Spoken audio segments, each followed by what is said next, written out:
hombre que quiere que la gente coma, que la gente sea feliz. Por eso le mando un beso grande a Ever Bonafini y a vos, Calamaro, te quiero mucho. Muchas gracias por compartir el Santuario de las Madres. Son unos encuentros muy sentimentales los nuestros. La verdad que nos queremos mucho. Radio Caput. Diego es Diego. Y bueno, son esas personas que son indispensables, ¿viste? Esas cosas. Esas personas que son indispensables, ¿viste? Radiocaput.com. Estás conectado. Estás en Caput. Aquí comienza Mundo en Clave. Una mirada diferente sobre el escenario internacional. Con Hugo Gulman y Larry Levy. Mundo en Clave. En Radio Caput.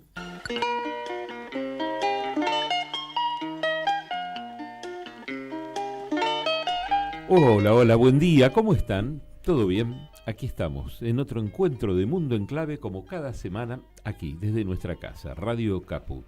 Y con la promesa de repetir nuevamente este programa, luego en la radio pública de Marcos Paz, queridísima radio pública, en RPD Radio, la radio de Oberá en la provincia de Misiones, y en Radio Pista Urbana, en las tres. Como siempre en los controles lo tenemos a Lucas Loza y como siempre mi compañero Larry Levy. ¿Cómo le va, estimado Hugo Gulman? Aquí estamos. Hoy más que nunca sí. Vamos a tener una mirada diferente sobre el escenario, y ahí es literal, sobre el mundo. No sé, después vamos a ver con tu editorial a qué país vamos, ¿no? Uh-huh. Pero mientras tanto, para dar un indicio, vamos con esta música, a ver si les da alguna idea. Cuando se derrumba el paisaje y no haya pista para el aterrizaje y los milagros ya no salven gente porque los santos se tiraron de un puente. Cuando el clima pierde el control y se le queme la piel al sol. Cuando la arena se quede sola y el océano se ahogue con sus propias olas. Cuando se sacuda el suelo y las nubes se caigan del cielo y los árboles estén de rodillas con los troncos flacos enseñando las costillas. Cuando no queden rastros ni huellas y la luna se estrelle contra las estrellas y se rompa lo que ya estaba roto. Aquí estaremos nosotros. Vamos con esta parte que no es en castellano, para tratar de dar algún indicio de qué se trata. Pero bueno, es una descripción, es un avance es apocalíptica. Bueno, así se llama, apocalíptica. Mirá vos. Apocalíptico se llama la canción. Sí. Y es muy interesante, es una descripción interesante de a dónde va el mundo, ¿no? Ponelo un poquito más, Luquita. Cuando ya no quede casi nada y el día nos regale su última mirada y no hayan hojas para soplar el viento y la historia pierda el conocimiento. Cuando la lluvia se deshidrate y antes de llegar al piso se mate. Cuando el paracaídas no abra, cuando las letras no formen palabras, cuando las plantas mueran y mientras duermen la carne se enferme. Cuando se derrite el polo norte, cuando los números no importen y los barcos no floten y los aviones choquen contra los trenes y exploten y los animales se coman entre ellos y las religiones se arranquen los cuellos. Cuando las banderas se prendan en fuego y todo pase ahora y nada pase luego y se acaben los segundos y las manos del tiempo ahorquen al mundo. Cuando todo vaya más despacio, cuando la materia ya no ocupe espacio y la gravedad se asuste y salgamos volando, ya, aquí estaremos esperando. Había una película hace muchos años que se llamaba Waterworld, uh-huh, que creo que sí, la dirigió también y la actuaba el protagonista Kevin Costner. Ajá. Y era tremendo porque iban entre barcos y se peleaban por una basura, uh-huh, ¿no? Pero por basura, y vivían en los barcos, ¿no? A mí me hiciste acordar con este tema la era de hielo, que yo miraba cuando mi hija era chiquita.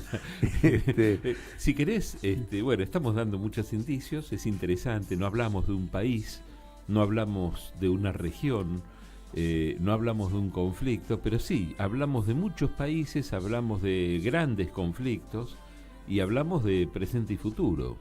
Así que, si te parece, Larry, hace vos la presentación. Mira, no hay dudas de la necesidad de cambios profundos en las sociedades modernas.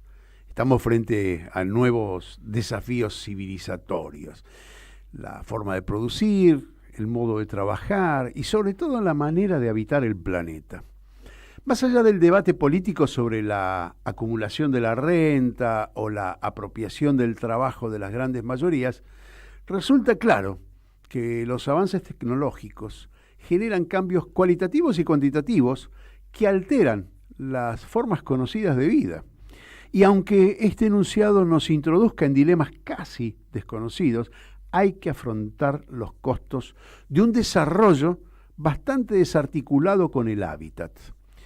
Deberemos reformular el modo con el cual nos relacionamos con el entorno y los comportamientos que desplegamos frente a los recursos con los cuales contamos. Hay que entender que, de continuar a este ritmo, el desarrollo descoordinado entre consumo y recursos, los daños pueden volverse mucho más difíciles de reparar y mucho más costosos. Está claro que también habrá que enfrentar a los poderes concentrados que se oponen a desacelerar el ritmo de consumo de los recursos finitos y pretenden maximizar sus ganancias a costa de un acelerado desarrollo, y lo digo entre comillas, que perpetúe una situación de catástrofe, especulando para obtener beneficios adicionales con las necesidades que ellos mismos generan. Hoy, en Mundo en Clave, abordaremos una temática que atraviesa al mundo entero, pero con los diferentes matices que produce un desarrollo descontrolado.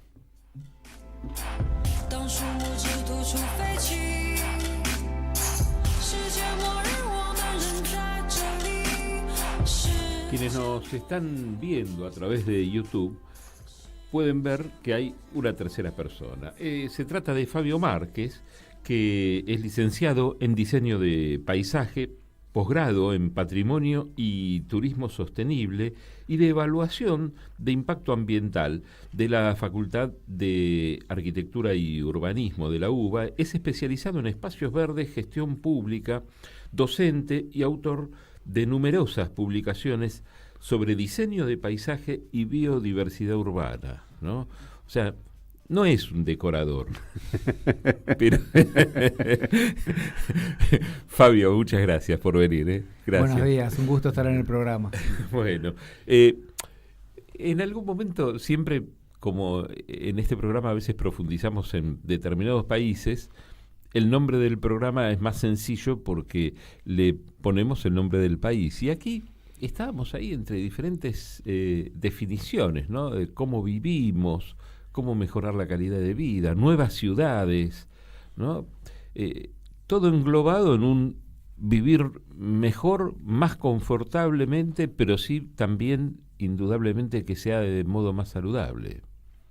Bien, es el paradigma de este primer cuarto del siglo XXI es enfrentarnos a resolución de problemas nuevos y los heredados que se van agudizando en definir los perfiles del lugar que mayoritariamente la humanidad elige para vivir, que son las ciudades. Claro, claro. ¿Y cómo definirías, teniendo en cuenta que los lugares son diferentes, los recursos son diferentes en el mundo, pero más o menos qué criterios habría que tener para diseñar una ciudad hoy? En principio es que ninguna ciudad es tabla rasa.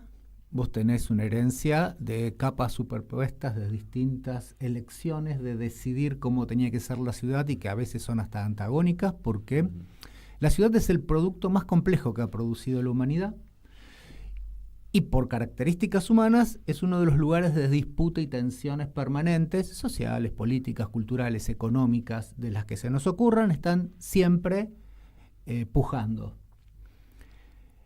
Desde ese lugar vos tenés que proponerte planes, agendas, a partir de cómo diagnosticas la situación de esa ciudad. Sabiendo siempre que lo más caro, en términos de tratar de dar un ordenamiento, de mejorar la calidad del hábitat, no es lo económico, sino que es el tiempo. ¿Por qué? Porque cualquier decisión que se tome para modificar una ciudad para proponerle nuevos estándares que se hayan podido definir. Después podemos hablar cómo se definen esos estándares.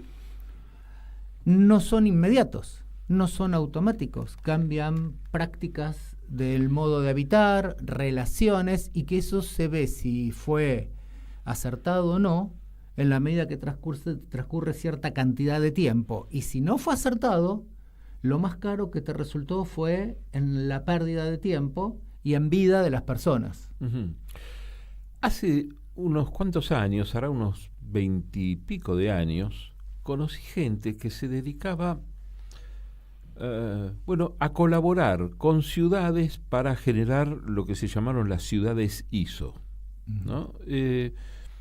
Creo que en Argentina me parece que, por las referencias que tuve en aquellos tiempos, hubo una que era Rafaela,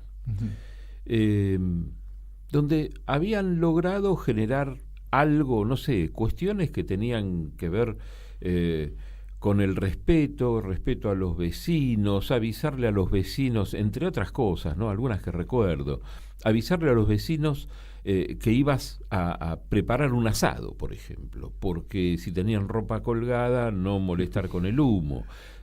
Cuando salían en bicicleta, mirá, vos que sos ciclista, salían en bicicleta, pero salían hacia el lado correcto, hacia el lado que era mano la calle, no andaban de contramano por las calles. Bueno, me enumeraban una cantidad de cosas que eran sumamente interesantes y que había todo un tiempo de investigación, de seguimiento, hasta cumplir con esas normas, ser comprobadas, y había organismos internacionales que las controlaban. ¿Sirve? ¿Se puede replicar? ¿Hay replicación? Parece imposible en ciudades grandes. Digamos que uno de los objetivos de mejorar las ciudades tiene que ver con la de restaurar, fortalecer o construir comunidad.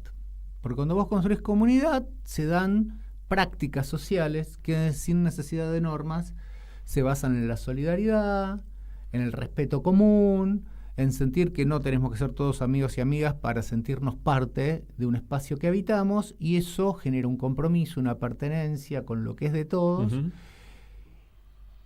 Y eso que no lo podés reglamentar porque tenés que lograr seducir y persuadir que sea una práctica cotidiana de las personas porque es lo correcto, uh-huh, no porque te van a sancionar. Claro. Las normas administrativas, que a veces están hechas con buena voluntad para tratar de inducir esas prácticas, son instancias administrativas que en realidad cumplen más formateos burocráticos para que parezca que en lo estadístico logra una sociedad más amigable, pero no es la que produce la sociedad amigable. Uh-huh. La sociedad amigable se produce más allá de quién gobierne o cómo tenga complejidades una ciudad, en la medida que vos definís objetos tangibles, como son obras públicas, o intangibles, que es cómo producís las políticas públicas vinculadas a la población, para que la gente se sienta parte de un colectivo y no, como en una ola muy grande que tenemos desde hace décadas, del individualismo egoísta, del sálvese cada uno como pueda. Uh-huh. Entonces, las políticas públicas contemporáneas urbanas, más allá de cómo se materialicen, en cómo nos movemos, en cómo edificamos, en cómo son vinculadas con lo ecológico, es cómo aportan a mejorar la calidad del hábitat en el modo en el que convivimos, en el modo que apaciguamos los vínculos, nos relacionamos, y eso tiene que ver con que no es una comunidad de toda la ciudad, es una colección de comunidades a una escala en la cual vos sientas que tenés pertenencia, uh-huh, porque una característica de la ciudad, que a la gente del interior le gusta cuando viene a las grandes ciudades, es ese anonimato, que te da cierta cuestión de que no te están controlando socialmente como sucede en los pueblos chicos, pero al mismo tiempo vos podés construir una comunidad urbana, que ni siquiera de un barrio, de escalas más pequeñas, alrededor de una escuela, alrededor de un centro cultural, alrededor de una plaza, en donde la gente genera relaciones que no dependen exclusivamente de lo gubernamental, ni quedan vulnerables a la acción económica de empresas que pueden sacar provecho de alguna intervención depredatoria. Claro. Fabio, cuando preparábamos este programa acudimos, porque está de moda ahora acudir, a la inteligencia artificial, y me di cuenta que con lo que acabas de decir Lo que necesitamos es más inteligencia humana, ¿no? No tanta inteligencia artificial. Yo recordaba, hablabas de puntos de vinculación y se me ocurría, me desaparecieron los bares que en la ciudad de Buenos Aires eran simbólicos y producían eso que vos estabas diciendo, ¿no? La identificación con el entorno. Pero seamos concretos y realistas. El deterioro de la ciudad desde el punto de vista, digamos, material es también a tener en cuenta, porque quizás algunos hábitos nuestros generaron choques entre la realidad material y lo planificado o lo ideal. ¿Cómo se debe planificar? ¿Cuáles son los criterios que hay que tener? Suponiendo, vamos a hacer un ejercicio de magia, de alquimismo. Tenemos un terreno de tantos kilómetros cuadrados, tenemos 100.000 habitantes. ¿Qué debemos tener en consideración para construir la ciudad ideal? Después vamos a ver los matices que tienen que ver con eso que vos decís, con la huella humana que arrastramos, ¿no? Y con esas cáscaras de cebolla, ¿no? Pieles de cebolla que se van generando. Pero si tuviésemos que pensar, ¿qué cosas tendríamos que tener en cuenta? A ver, yendo a los puntos más básicos, una de las cuestiones que son tensión en una ciudad es definir la densidad urbana. Ahí está. Digamos, las ciudades requieren establecer el parámetro de cuántos cabemos en este espacio. Claro. ¿Cuánto estamos dispuestos a caber y cómo nos distribuimos para que una característica de una ciudad más grata es que sea heterogénea, no que sea homogénea? Pues no es muy agradable vivir ahí. Entonces, una de las primeras definiciones es la densidad, y a partir de esa densidad, que por ejemplo se expresa en cuánto cielo estamos dispuestos a perder, que es el patrimonio natural más monumental y que en general no lo valoramos como tal, y tiene que ver con el asoleamiento, la ventilación, qué servicios que se tienen que implantar de infraestructuras para que esa densidad tenga un equilibrio entre la vivienda, el ocio, las prácticas laborales, recreativas, culturales, en donde no solo sea cantidad, sino distribución espacial para que sea equitativo en el territorio y en el vínculo con el espacio natural en el cual se implantó la ciudad. ¿Por qué? Porque una ciudad por definición es insostenible. No existe la ciudad sostenible. Lo que se trata de hacer con políticas actuales es bajar la insostenibilidad. ¿Por qué no es sostenible una ciudad? Porque la ciudad es lo que define las Naciones Unidas, es el único ecosistema artificial en donde absorbe todos sus recursos de afuera de la ciudad y expulsa toda su basura. Contamina el aire, el agua, arroja los residuos sólidos y absorbe toda la energía que la hace funcionar. Entonces, es una gran esponja de recursos porque todo lo que comemos viene de afuera de la ciudad. Todo lo que mueve la ciudad, combustible, electricidad, viene de afuera de la ciudad. Todo lo que tiene que ver con el modo en el cual nosotros subsistimos en la ciudad es exógeno. Pero todo lo que nos sobra lo expulsamos fuera de la ciudad. De todos los modos que sea. Eso es insostenible, digamos. Pensemos, para dar ejemplo, cuando las ciudades eran más pequeñas, tenían cascos urbanos más grandes, tenían espacios periféricos que eran periurbanos semirurales, en donde hasta mitad del siglo XX era muy común que las ciudades produjeran sus propias hortalizas dentro del ejido urbano. Eso era sostenible. No tenía que recorrer una lechuga cantidad de kilómetros para ser consumida. Y eso, las distancias, el modo en el que se generan las cosas y que nos permiten existir en la ciudad, es que la hacen insostenible. Cuanto más insostenible es más caro para la calidad de vida de las personas, y no solo medido en plata, y más caro para el funcionamiento de la ciudad. Entonces las ciudades actuales, claro, las ciudades que no tienen una escala de megalópolis metropolitana como son algunas de las grandes ciudades del mundo, que son muy difíciles de arreglar, ciudades como las grandes ciudades de China, el Distrito Federal de México, San Pablo, Buenos Aires, son ciudades de escalas en donde es más difícil lograr estas cuestiones, pero en otras ciudades de 1 millón de habitantes, por ejemplo, tratan de empezar a producir sus hortalizas, tratan de que la basura se procese de un modo que no haya que tirarlas en disposición final. ¿Organizado desde el Estado? Claro. Organizado desde el Estado. Porque de estados que tienen algún grado de compromiso con lo público, con objetivos de calidad ambiental, porque si no lo genera el Estado, no lo va a generar nunca el privado. Sí, el privado no puede. Eso es una puja que es una tensión inevitable. Claro, entonces, ¿no? digamos, Es decir, hay lugares donde la responsabilidad social empresaria o empresas que están más localizadas en el lugar donde se desarrollan tienen más compromiso con la comunidad, pero si no hay un Estado presente que regule, ¿por qué? Porque todos los problemas ambientales son ganancia en términos económicos de alguien. Eso, digamos, es un planteo interesante porque permitiría además un diseño que acompañe la soberanía alimentaria. Por ejemplo. ¿No? Siempre se habla de la producción cerca del lugar de consumo para evitar, bueno, algo de lo que vos referías, ¿no? Los grandes traslados, los costos mucho más altos y la intervención flete, de la intermediación, ¿no? Se vuelve todo mucho más caro. Y además menos garantía de la calidad del alimento que estás comiendo.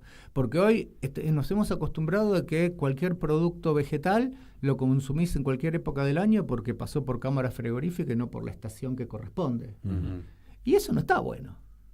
Eso estimula un consumismo como que ya no sabemos ni cuándo salen las naranjas, pues las podemos comer en todo el año, sí.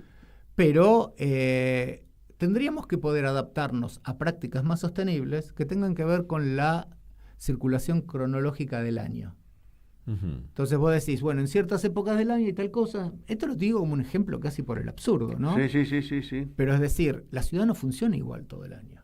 No en la época cálida, ni en la época fría, ni en la época que hay vacaciones y se vacía, en la época que atrae ciertos espectáculos y atrae más gente, digamos. Entonces esa ciudad no es una ciudad que es estática. La planifico como si fuera todo el año igual. Y respecto, porque pensaba en esto que vos decías, no es lo mismo en todo el año, las estaciones, la estación invernal es diferente que el verano.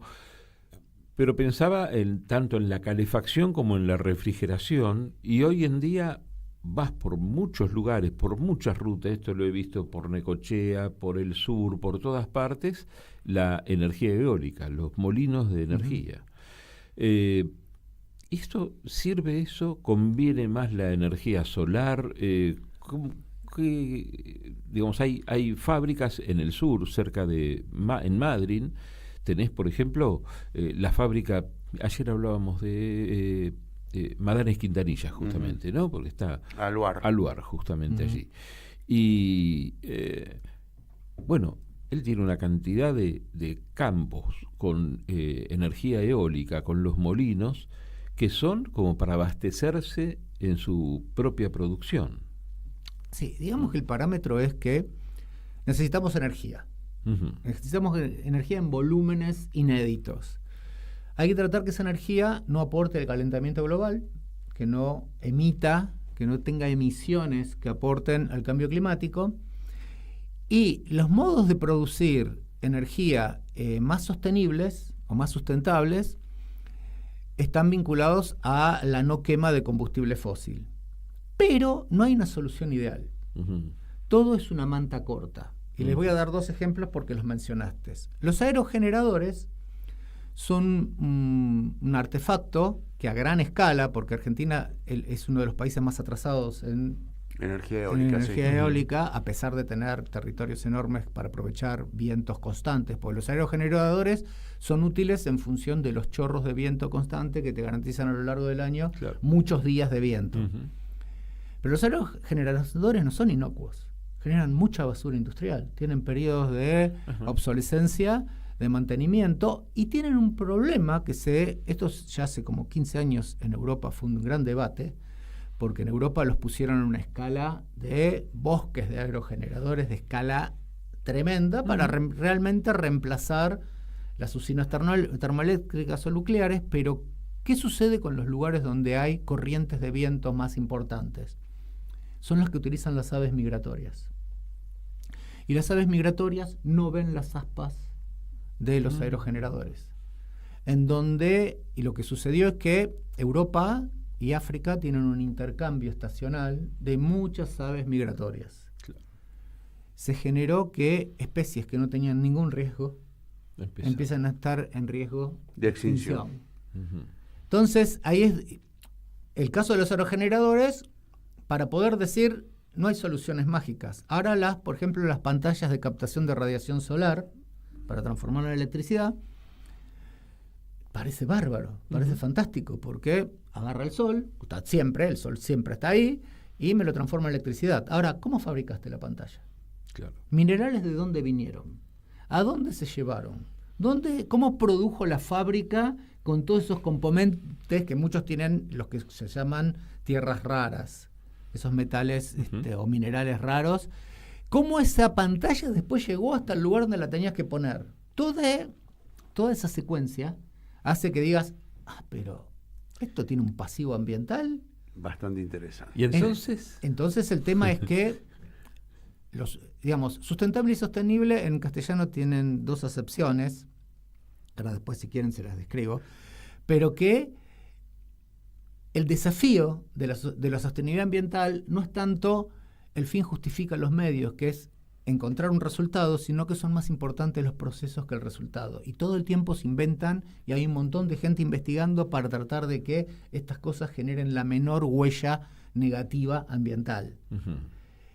Pero ninguna es perfecta. Entonces es reducir lo malo de cómo vinimos funcionando, tratando de bajar umbrales cada vez más, pero que estamos lejos de emisión cero, contaminación cero. Ahora, me hiciste pensar y reflexionar. Entiendo que para generar energía todavía falta mucho como para que esa energía pueda ser tomada de manera orgánica, por llamarlo de una manera, pero en el agua sí hay me parece una ventaja relativa en el tratamiento de las aguas con cuestiones naturales, ¿no? Como cómo purificar aguas grises, con elementos naturales, con algas, con fitotratamiento.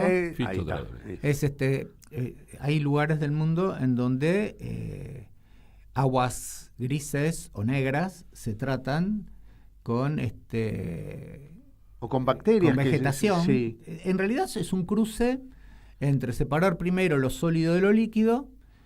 Lo sólido se trata de una manera, lo líquido se trata imaginémoslo de esta manera, modo simplificado, en piletas donde van pasando por distintas plantas que absorben, pero no absorben solo desechos cloacales, sino metales pesados, todo lo que pueda ir al sistema cloacal. También pasan por bacterias, por algas que van limpiando, hasta que tienen un tratamiento secundario que puede volcarse al ambiente natural. No es agua potable, sino que es agua que no impacta negativamente en los espacios naturales. Los Ángeles tienen una planta de esas. Incluso la principal vegetación que utiliza, son lugares enormes, es una planta que es nativa de acá, de nuestra ecorregión, que es el camalote. El camalote es un gran limpiador de agua, la filtra, y como tiene un crecimiento exponencial, por eso se extiende el delta, porque el camalote es uno de con los juncos son los que hacen que se constituyan islas. Claro. Cuando el camalote cumple su ciclo, Ericonia crassipes es el nombre científico, el camalote cumple su ciclo, lo levantan y lo compostan. Cuando ya absorbió toda la porquería, que ya no puede absorber más, lo compostan. Y el camalote cuadruplica su volumen de material vegetal en 40 días. Entonces, sin poner, vos hiciste los camalotes y no tenés que poner más plata para que producir compost, limpiar el agua y hacerlo de un modo que no estás... Parece de un grado de eficiencia enorme. Esto existe hace 20 años. Vamos a ir a una pausa. Me gustaría dejarte un tema para dentro de un ratito. Justamente vos lo nombrabas y era una de las inquietudes, el tema del compost, ¿no? ¿Hasta dónde ayuda que una persona en una casa... Mi caso, tengo un jardincito y nosotros, por ejemplo, separamos, ¿no? la basura y armamos. Mi compañera, ha hecho y sigue haciendo un curso y en base a eso vamos guiándonos, un curso de huerta más grande está haciendo, ¿no? y bueno, estamos separando y poniendo todo como corresponde, ¿no? ¿Hasta cuánto sirve que una familia lo haga, una casa lo haga y que no sea una decisión del Estado, ¿no? Algo más comprometido, ¿no? Pero lo charlamos, enseguida seguimos, vamos a la pausa y enseguida seguimos. Enseguida volvemos con más Mundo en Clave, siempre en Caput. En Caput damos la bienvenida a nuestra compañera Estela Caloni. Pasan cosas. Yo tengo un faro que se llama Radio Caput. Hay un vigía del sur y otro vigía del sur ahí y otros vigías del sur que nosotros tenemos que ver cuando nos llega el temporal, la nieve. Tenemos que mirarlo todo, porque estamos preparados para mirarlo todo. Estamos luchando desde hace mucho tiempo por la verdad histórica. Radio Caput. Que es sobre la única cosa en que se puede edificar un país independiente y real. Esas cosas. Percanta que me amuraste lo mejor de mi vida. Basta, deja de cantar. Me fui a escuchar Radio Caput, no te amuré nada. Radio Caput. Y un recuerdo En Caput del Papa Francisco. pasan cosas. Querida Ana María, de modo especial rezo por las madres, rezo por vos, rezo porque son luchadoras. Estoy seguro que, además del reconocimiento de la humanidad, Dios las tiene muy en su corazón, son luchadoras. Lucharon por la justicia y nos enseñaron el camino. Y me alegra que vos sigas estas huellas de tu madre y que la transmitas a los demás en tu audición radial. De modo especial rezo por las madres, rezo por vos, rezo por tu madre, Esther, y rezo por todos los hombres y mujeres de buena voluntad que quieren llevar adelante un proyecto de justicia y de fraternidad entre todos. Son luchadoras. Y nos enseñaron el camino. Radio Caput. Que Dios los bendiga a todos. Esas cosas. ¿Querés arrancar la mañana bien informado? Infosiberia, las noticias en tu celular. Manda un mensaje de WhatsApp al 1128679078 y recibilo gratis todas las mañanas. Vos sos la única que me hace feliz cuando nadie te dice la verdad. Infosiberia, las noticias en tu celular. No seas como los demás. Manda un mensaje de WhatsApp y recibilo gratis todas las mañanas. ¡Ah, sí! Si quieres ver un paraíso, solo mira a tu alrededor y velo. Radio Caput. Desde el lugar de las utopías. Seguimos con otra vuelta al Mundo en Clave. Celebro mi destino de sentir como siento, de vivir como vivo, de morir como muero.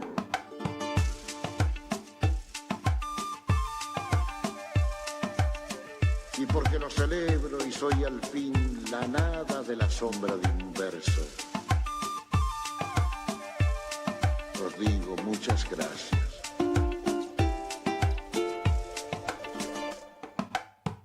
Puedes vivir en el paraíso.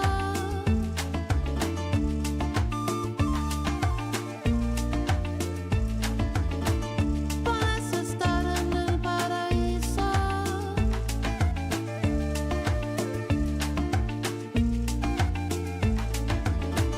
Y no darte cuenta, y no darte cuenta, y no darte El paraíso y no darse cuenta, dice, ¿no? Julieta Venegas. Esta canción aparte se llama El Paraíso Nación, ¿no? Qué difícil, ¿no? El Paraíso Nación, Fabio. Yo no me quiero volcar a la cuestión ético-religiosa y la mirada de Rubén Dri, el famoso sí, ex cura y sociólogo, que decía que la expulsión del paraíso nos generó un castigo enorme, trabajar. Porque antes teníamos toda la riqueza al alcance de la mano, y al ser expulsados del paraíso perdimos eso, y bueno, nos obligó a trabajar. Hablábamos de varias cositas, bueno, habíamos dejado ahí alguna... El tema del compost. El tema del compost, ¿no? Digamos. A ver. Digamos, en principio, la cuestión del compost es reducir el volumen de residuos. Claro. Y después de que lo redujiste, es que sea útil esa reducción a partir de que son desechos orgánicos. El tema es, si todos nos ponemos a producir compost, ¿para qué es ese compost? Porque al principio, en un departamento, ponerle una familia, dice, bueno, empiezo a poner, lo uso para mis plantas en macetas. Pero en un momento decís, ¿qué hago? Si ya no tengo más compost para poner en ningún lado. Ahí tiene que haber esta cuestión que tiene que ver con lo colectivo, con lo comunitario, en donde lo puede proponer como organización los gobiernos locales. Es decir, necesitamos que todo el mundo composte, porque reducimos basura a disposición final y además generamos materia orgánica para una disposición útil, que puede ser huertas barriales comunitarias, que es una política pública que se hace en muchas ciudades, porque la huerta barrial comunitaria no solo produce alimentos, sino construye un espacio de encuentro social, pero los excedentes también pueden empezarse a llevar a los lugares de producción de alimentos. En la mayor parte donde hay zonas agrícolas, ya sea para granos, hortalizas, los suelos están siempre muy degradados por la sobreexplotación. Claro.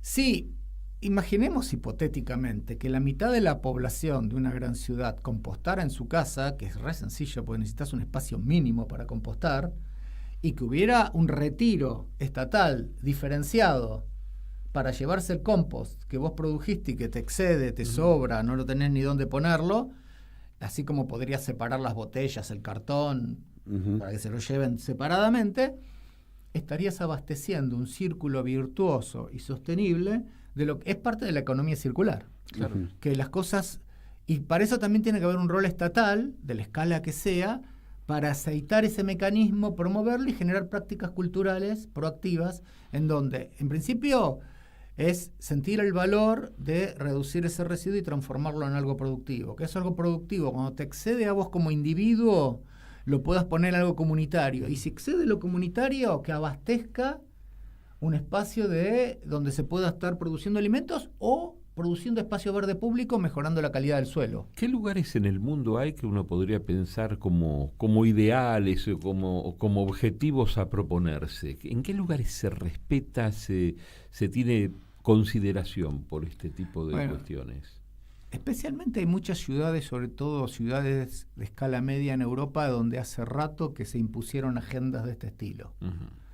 Que es la que se plantean. Un objetivo utópico es en moverme sin contaminar, tratar de que producir la mayor cantidad de alimento en el propio lugar donde habitamos, generar que la gente tenga que hacer recorridos más cortos entre todas sus actividades, poder recuperar en el paisaje urbano la biodiversidad que fue destruida por el desarrollo de la ciudad, y se construyen agendas, que hoy se habla mucho más de agenda que de plan.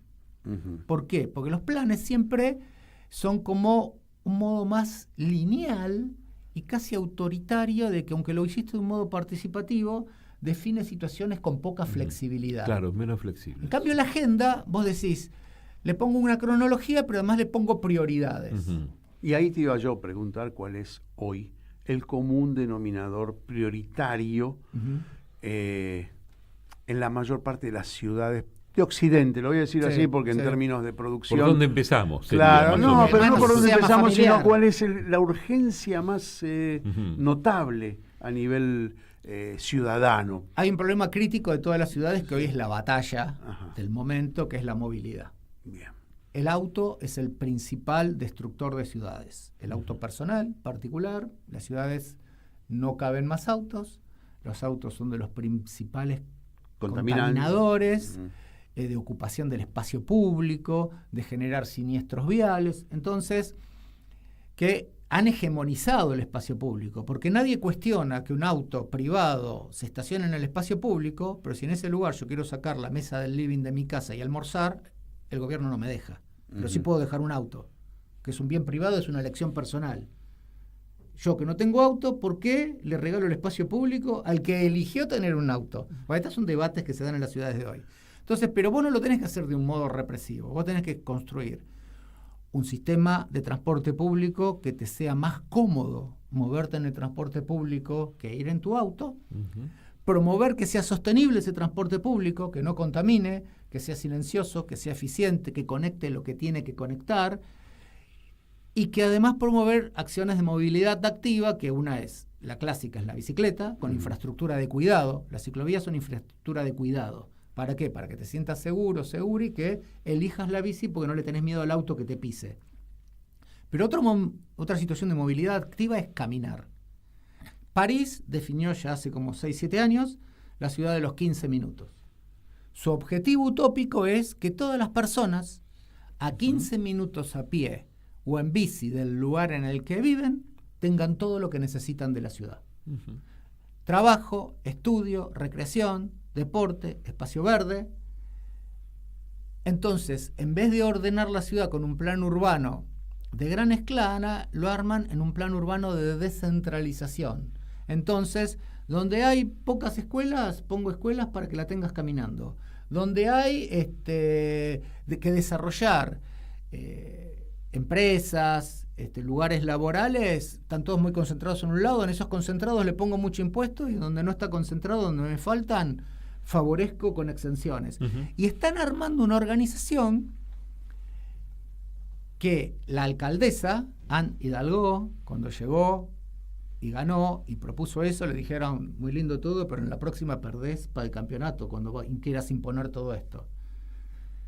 Y a la siguiente elección, cuando cumplió su mandato de 4 años, ganó por un 20% más de lo que había ganado por la velocidad de la transformación. Hoy París tiene una contaminación del aire que la redujo en un 70% de la que tenía hace 7 años.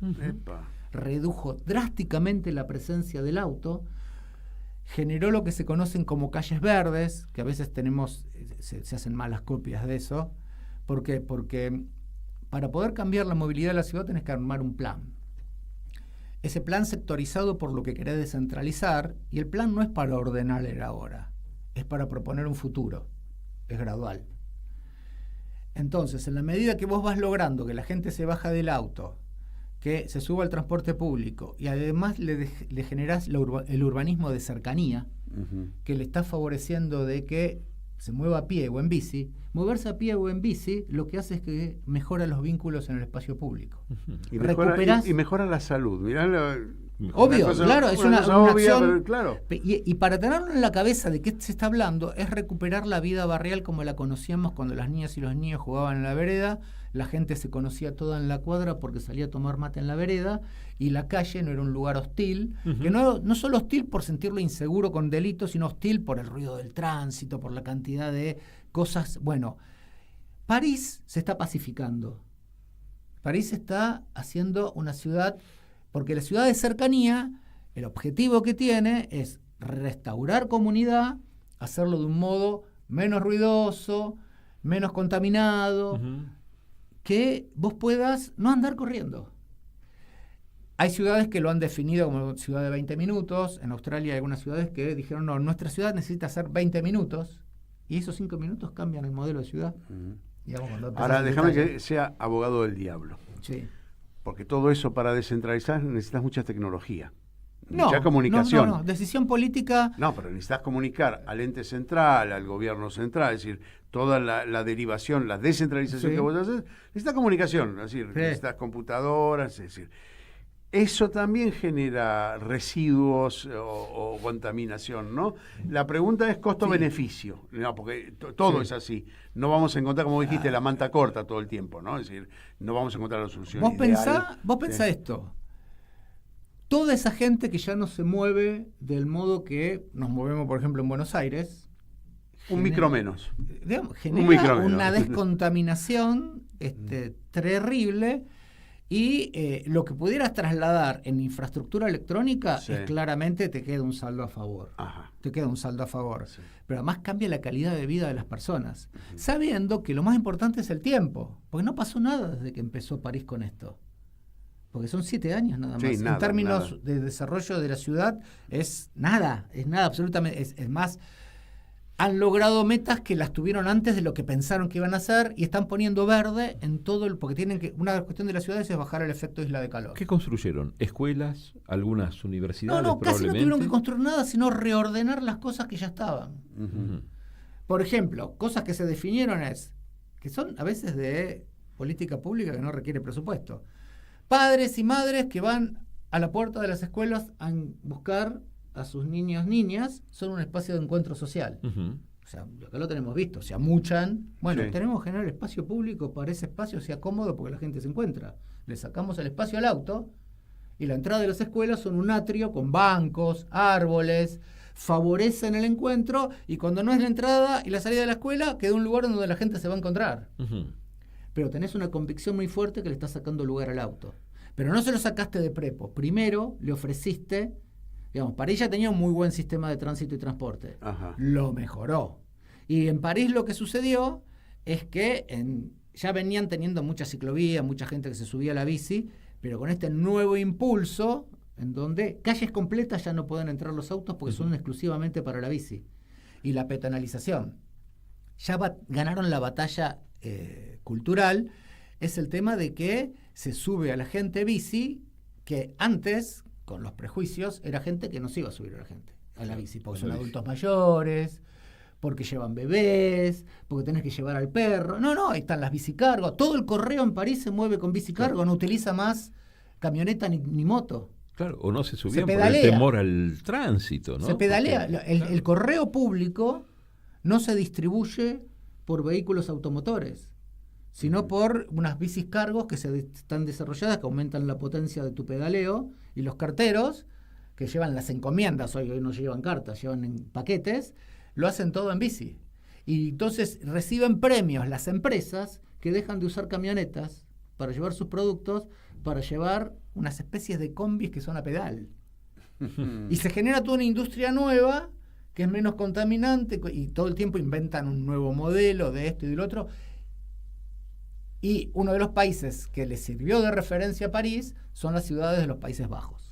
Es interesante porque uno piensa muchas veces, bueno, modificar toda la estructura cuesta mucho dinero y estás comentando, bueno, está bien, estamos hablando de París, pero por ahí hay muchas ciudades que tienen la estructura, pero no tienen la decisión política. O de hacerlo, ¿no? tienen el presupuesto y toman malas decisiones de cómo ejecutarlo. Claro. Buenos Aires es una ciudad que, por ejemplo, estamos acá, tiene un presupuesto mayor que Madrid y que Roma. Ujú.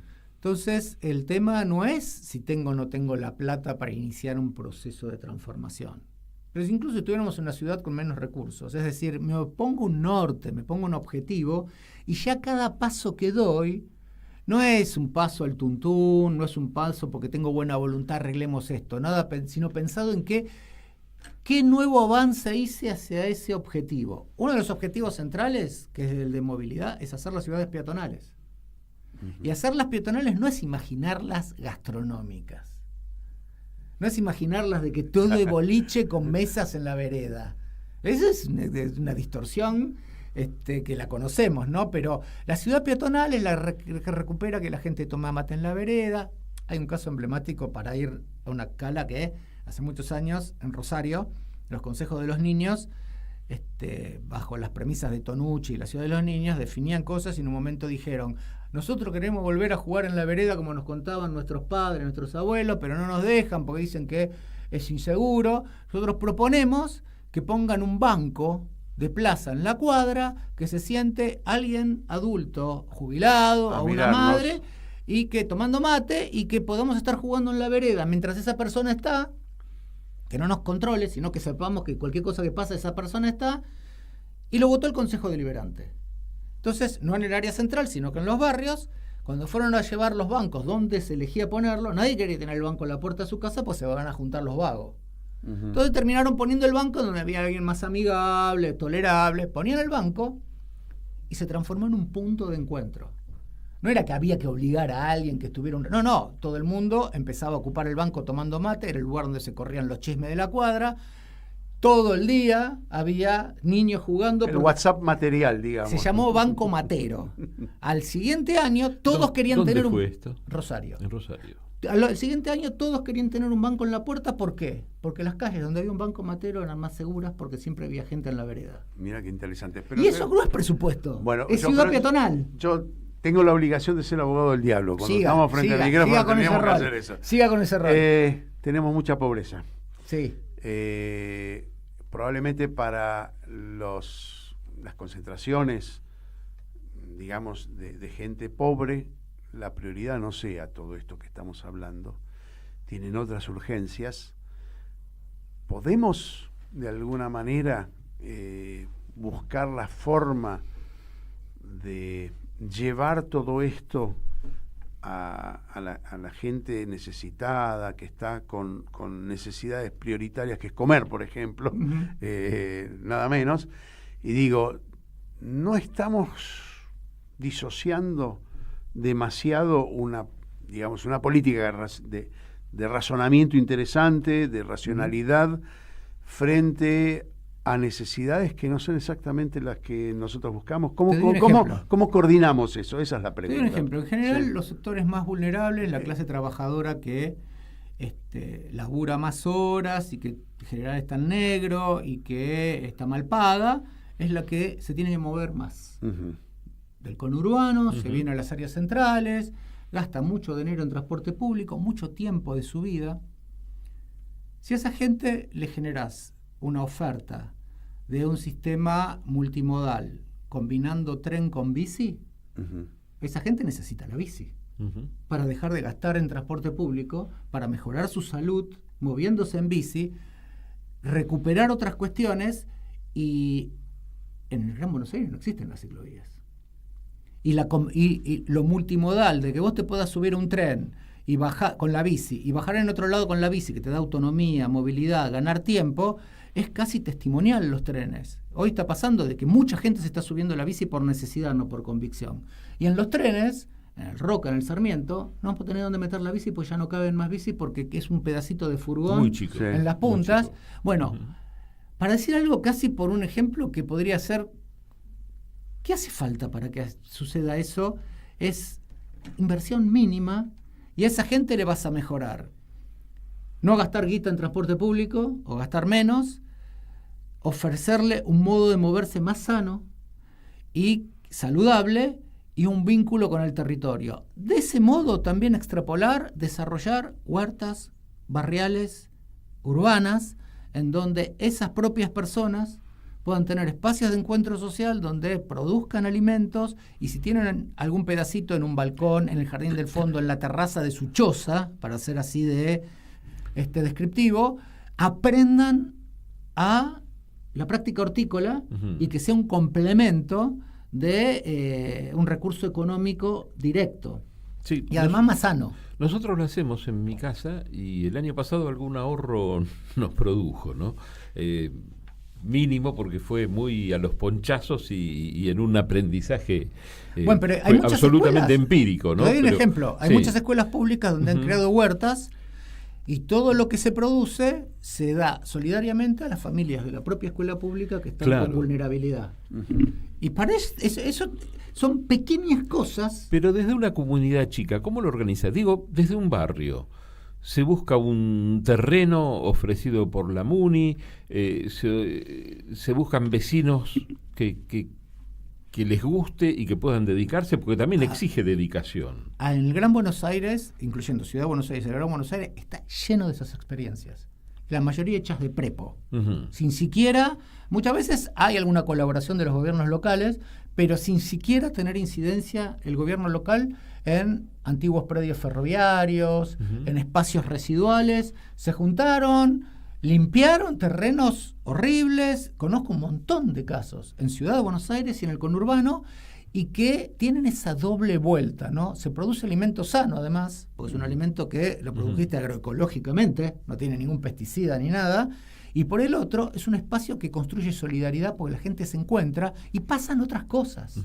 Se ayudan en cuestiones que si no hubiera estado la huerta como un espacio de encuentro, no se estarían ayudando a arreglar cosas, a prestar solidariamente servicios. Larry, nos tenemos que ir. No sé si te queda alguna pregunta. Millones me quedan de preguntas. Me parece que habilita para que dentro de unos meses lo volvamos a invitar a Fabio y tratemos otras aristas de esto que tiene que ver con cómo habitar el planeta Tierra, así de sencillo, ¿no? Parece grande, pero es tan chiquito el tema. Hay una frase que dice pensar global y actuar local. Excelente frase. No, solo que nos tenemos que encontrar dentro de 7 días, no importa dónde nos esté escuchando. ¿Y dónde nos escuchan o nos ven? Nos escuchan en la radio pública de Marcos Paz, las 97.5, nos quedan 3 minutitos. Hay una música que vos reservaste para el final. Escuchémoslo un poquito antes de despedirnos y después nos despedimos. Sí. Dale.